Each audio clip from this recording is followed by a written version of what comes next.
the war in Ukraine gets a twin. And it's just as headlining, destructive, and preluding to World War III as can be. Mortal enemies Israel and Palestine, the main cast of this new war, have both had knives to each other's throats for decades. In this war, they finally use those knives. It is their biggest war in a very long time. The US, Israel's greatest ally, is involved, and so is Iran, Palestine's major supporter. Both the US and Iran are grave enemies themselves, and could therefore support their allies with the most powerful weapons they can conjure up to take each other out. Iran with its hypersonic missile Fattah, and the US with the fastest jet in history, the hypersonic SR-72. This is the face-off of the century. Hypersonic Fattah versus Hypersonic SR-72. On October 7th, a Palestinian militant group, Hamas, did the impossible. They, along with other militant groups, launched a large-scale attack on Israel from the Gaza Strip. They fired over 3,000 missiles into Israel and then invaded the country to slaughter the Israeli people. Over 1,200 Israeli people lost their lives, and more were kidnapped. Military, civilian, man, woman, child, it didn't matter. No one was spared. Israel responded decisively with airstrikes on Gaza and is now preparing for a ground invasion. Iran, being one of Palestine's and Hamas's biggest supporters and funders, is reported to be directly or indirectly involved in the attacks on Israel, seeing how large-scale, sophisticated, and expensive the attacks were. At least 9 Americans lost their lives during the attacks and more were kidnapped. In addition to America's great relationship with Israel and its disdain for terror attacks, these casualties have involved the US in the new war. With Iran and the US heavily involved in the conflict, an indirect war may also have broken out between the two military heavyweights. To win this war, both countries must now summon their most indomitable military assets: the Fattah hypersonic missile for Iran and the SR-72 hypersonic jet for the United States. Here's a closer look at them. Iran, Fattah hypersonic missile. On June 6, 2023, Iran's first ever hypersonic missile, Fattah, was unveiled. The president of Iran, Ebrahim Raisi, attended the unveiling. To the president, the missile boosts the security of Iran and warns opposition countries of Iran's military might. With a top speed of Mach 15, Fattah would gap virtually every missile in the sky, even hypersonic ones.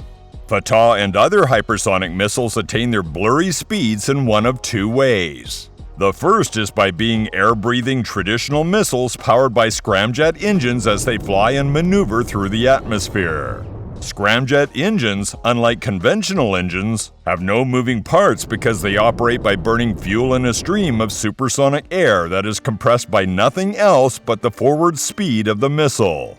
The second approach to a hypersonic missile sees a hypersonic boost glide missile boosted to hypersonic speeds by rockets, disengages from the rockets, and then glides through the atmosphere towards its target, using lift from the airflow to maneuver.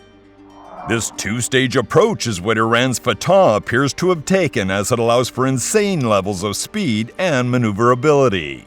It is the ability of hypersonic missiles to maneuver that makes them truly lethal. All of the world's ICBMs travel at hypersonic speeds but aren't considered hypersonic missiles because they travel in a predictable path that interceptors can figure out and intercept easily. For years, only 3 nations, China, Russia, and the US, have dared make significant strides in building hypersonic missiles. Iran just became the 4th, and it came at a very disturbing time. There have been heightened tensions between Iran and Israel, as Israel expresses growing concern about Iran's intentions to reboot its nuclear weapon plans. Israel, a very likely target for Iran's nuclear weapon, should it exist, has made it very clear that they would never allow Iran to have such weapons. Israel's economy minister has advised Iranians to be, quote, deeply concerned. According to the minister, should Iran reach the threshold of almost wielding nuclear weapons, escalation is certain. Still, Iran appears to be reaching that threshold, as traces of weapons-grade uranium have been spotted in the country. Undeterred, Iran, through its state TV, says that Fattah, with its thrust-vectoring rear, can bypass the most advanced anti-ballistic missile systems of the US and Israel, including Israel's world-renowned Iron Dome. Iran had also claimed the missile would be able to strike Israel in less than 7 minutes. With these references to Israel's defenses, Iran's intent with Fattah isn't exactly difficult to guess. If it isn't a war based on nuclear weapons, it could be the current conflict between Israel and Hamas of Palestine that compels Iran to launch the Fattah at Israel. What would the US have to say about that? United States SR-72 Son of Blackbird. As the military might of adversaries grow, the US once again finds itself in need of an aircraft as invincible as the SR-71 Blackbird of the 1960s. This is where the SR-72 Son of Blackbird comes into play. Proposed privately by Lockheed Martin in 2013 as an SR-71 successor, the SR-72 pretty much has its work cut out for it to be the new most indomitable American aircraft in history. It could easily serve as Lockheed Martin's offering for the 6th-generation NGAD fighter, the fighter that would serve as the center of America's air superiority for decades to come. With the advent of hypersonic missiles and directed energy weapons, the SR-72, unlike the SR-71, would protect itself with weapons, lots of weapons, including guns, bombs, supersonic and hypersonic missiles, laser-directed energy weapons, and loyal wingmen drones. Capable of reconnaissance surveillance aircraft like its predecessor, the SR-72 would also feature the most intelligent sensors and the highest quality cameras to take photos that cover 100 miles in each shot. These are only some of the SR-72 capabilities that would drop jaws, wow friendlies, and destroy enemies. There's more. Stealth. Stealth is an advancement that has only been here one generation of fighters ago, but it's one that's here to stay. According to the Air Force's biennial acquisition report covering the fiscal years 2019 and 2020, the NGAD fighter would maximize its stealth features by taking an overall triangular shape, internally holding its payload, and having no distinct tail section, also known as vertical stabilizers. It is the first fighter in history to be unveiled with such a revolutionary design. Vertical stabilizers had always been required to keep an aircraft airborne until the concept of active flow control came into life in the B-2 Spirit. Active flow control uses computer brains on board to constantly adjust the flow around the aircraft to keep it airborne, similarly to how birds fly. The result of this on an aircraft is top-level stealth and, well, a not-so-wallet-friendly cost.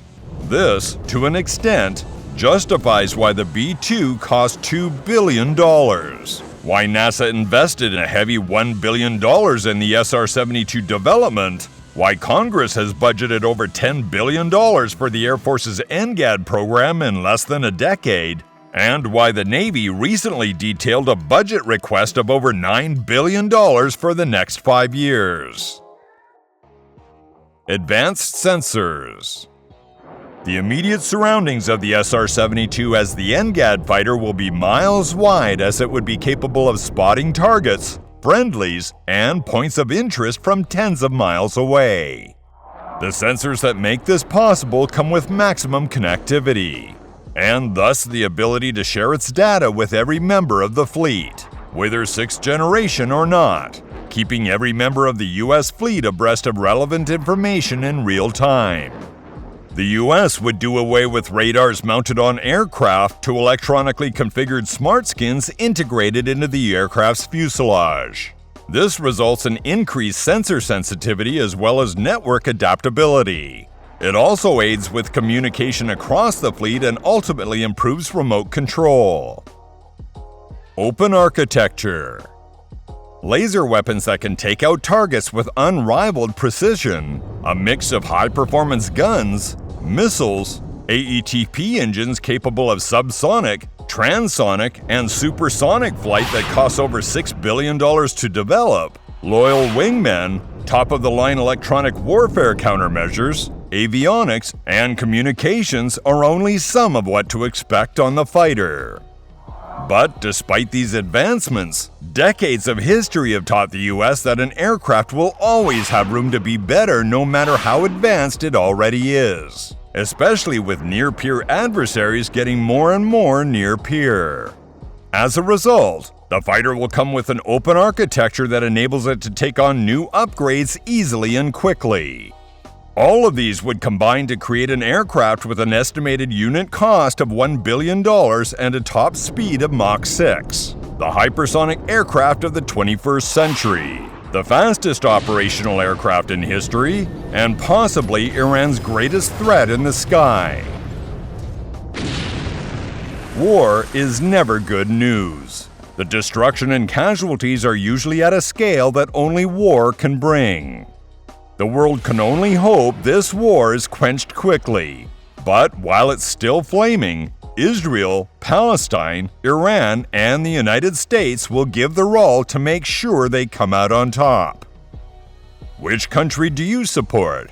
Share in the comments section below. Subscribe to this channel and give this video a like. Thanks for watching.